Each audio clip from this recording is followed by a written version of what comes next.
সম্মানিত দর্শক শ্রোতা, দেশ এবং প্রবাস থেকে আপনারা যারা সংযুক্ত আছেন, আমাদের ভিডিও দেখছেন এবং শুনছেন, সবাইকে জানাই আন্তরিক প্রীতি ও শুভেচ্ছা। বন্ধুরা, কথা বলতেছিলাম স্ক্রিনে দেওয়া এই সুন্দর অপরূপ আপুটির জীবনের গল্প নিয়ে। আপুটির পরিবারে বাবা আছে, মা নেই। আপুটির একটা ছোট্ট বোন আছে। আপুটি দেখতে খুবই চমৎকার। ওনার গায়ের রং শ্যামলা, উচ্চতা 5 ফুট 2 ইঞ্চি, স্বাস্থ্য মিডিয়াম। ওনার বর্তমান সার্বিক অবস্থা হচ্ছে উনি একটি টেইলার্সের দোকানে সেলাই কাজ করে। ওনার বাবা একটি ছোটোখাটো মুদি ব্যবসায়ী।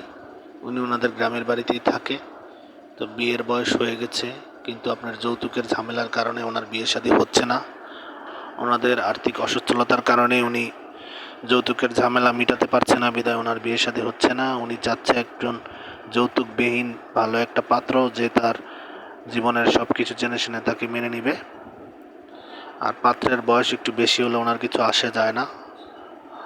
উনি নিঃস্বার্থভাবে তার সাথে সম্পর্ক করতে রাজি আছে। আর আরেকটা কথা হচ্ছে, উনি নামাজ কালাম পড়তে পারে, কোরআন পড়তে পারে। আপনারা যারা আগ্রহী আছেন বা এই ধরনের পাত্রীর খোঁজে আছেন, আমি বলি আপনাদের জন্য এটা একটা বেটার অপশন। আপনারা ওনার সাথে স্ক্রিনে দেওয়া নাম্বারে কথা বলে সব কিছু জেনে নিন। আর আপনাদেরকে বারবার বলছি, আমাদের চ্যানেলের সাথে ছিলেন, থাকবেন, চ্যানেলটিকে সাপোর্ট করবেন, অবশ্যই চ্যানেলটিকে সাবস্ক্রাইব করবেন। ভিডিওটি ভালো লাগলে না টেনে পুরো ভিডিওটি দেখবেন। একটি লাইক, কমেন্ট, শেয়ার করতে ভুলবেন না। আপনাদের সবার ভালো লাগা, ভালোবাসা নিয়ে যেন আমরা সামনের দিনগুলোতে আগাতে পারি, সেই প্রত্যাশায় আপনারা সবাই ভালো থাকবেন, সুস্থ থাকবেন।